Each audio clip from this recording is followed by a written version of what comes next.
दुनिया का सबसे बड़ा forest fire the great fire of 1910 था, जो कि मोंटाना वाशिंगटन में साल 1910 में हुआ था, जिससे कि 30 लाख एकड़ जमीन जलकर राख हो गई थी। आखिर जंगलों में आग लगती कैसे है और उसे बुझाया कैसे जाता है, आज इसी के बारे में बात करेंगे। जंगल में आग लगने के कई कारण हो सकते हैं, जैसे कि गर्मी या बिजली गिरने पर छोटी चिंगारी भी पैदा हो जाए तो आग लग सकती है। हालांकि जंगलों में आग लगने की अधिकतर घटनाएं इंसानों की वजह से होती है, क्योंकि घूमने जाने वाले लोग कैंप फायर करते हैं, बिना बुझी सिगरेट फेंकते हैं, जलता हुआ कचरा छोड़ देते हैं। इन सभी कारणों से जंगल में आग लग जाती है। और अगर जंगल में एक बार आग लग गई तो वहाँ चलने वाली खुली हवा इसे और बढ़ा देती है। तेज हवा के कारण आग काफी तेजी से जंगल को अपनी चपेट में लेना शुरू कर देती है, जो अक्सर ही जंगलों को खाक कर देती है। हाल ही में उत्तराखंड के जंगलों में आग लगने की वजह से 1200 हेक्टेयर जंगल खाक हो चुका है। भारत में जंगल की आग का खतरा नवंबर से जून के बीच रहता है। ये काम बहुत ही खतरनाक होता है। खुली हवा और सूखे पेड़ पत्तियों की वजह से आग तेजी से फैलती जाती है। ऐसे में इससे डील करना काफी जोखिम भरा होता है। यही कारण है कि बहुत से देश फायर फाइटर्स के अलावा सेना की भी मदद लेते हैं।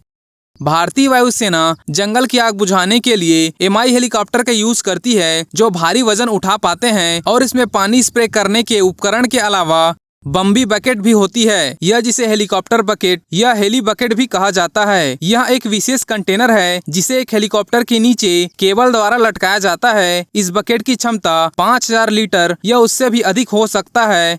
साथ ही पायलट इन बकेट्स को पास ही के किसी तालाब, झील या नदी से भर भी सकता है और इस तरह से हजारों लीटर पानी आग की लपटों पर गिराया जाता है। दुनिया भर में जंगल की आग बुझाने के लिए अक्सर हेलीकॉप्टरों का यूज किया जाता है, क्योंकि जहां जमीन से पहुंचना मुश्किल या असंभव होता है, वहां हेलीकॉप्टर बम्बी बकेट के जरिए पानी का छिड़काव करते हैं। हाल ही में भारतीय वायुसेना ने उत्तराखंड के पौड़ी गढ़वाल में आग से लड़ने के लिए MI-17 V5 हेलीकॉप्टर को भेजा है। फॉरेस्ट फायर से बचने के लिए कई तरीकों का यूज किया जाता है, जिसमें सबसे पहला आता है काउंटर फायर। काउंटर फायर जंगलों में आग बुझाने का एक पारंपरिक तरीका है। यह सिर्फ भारत ही नहीं बल्कि विश्व स्तर पर भी इस्तेमाल होता है। काउंटर फायर एक ऐसी तकनीक है जिसमें बढ़ती आग को नियंत्रित करने के लिए जवाबी आग का सहारा लिया जाता है। कई जगहों पर जंगल की सुरक्षा के लिए पत्थरों की एक दीवार यानी कि रॉक वॉल खड़ी की जाती है। ये बैरियर सतही आग के साथ साथ जमीनी आग को फैलने से रोकते हैं। इसके बाद है फायर टेरेसिंग, जो सड़क के किनारों को साफ कर देते हैं। वन विभाग फायर टेरेसिंग के तहत सड़कों के किनारे या रास्तों पर नियंत्रित रूप से आगजनी करते हैं। ऐसा करने पर सड़क किनारे उगी घास और झाड़ियां खत्म हो जाती है, ताकि बीड़ी सिगरेट जैसी चीजों से आग फैलने का खतरा कम हो। इस तरह से नियंत्रित आगजनी करने से सड़क और रास्ते साफ भी हो जाते हैं, जिससे पेट्रोलिंग में मदद होती है।